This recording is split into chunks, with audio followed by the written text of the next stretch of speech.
родных и близких. Их здоровье зависит от вашей дисциплины. Помните, что даже люди без симптомов могут переносить инфекцию. Несоблюдение этих правил влечет административную и уголовную ответственность.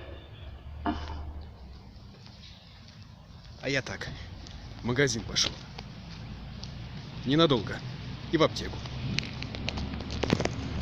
Я быстро. Вот. Вот маска, вот, я ее надену. Не думайте. Нет.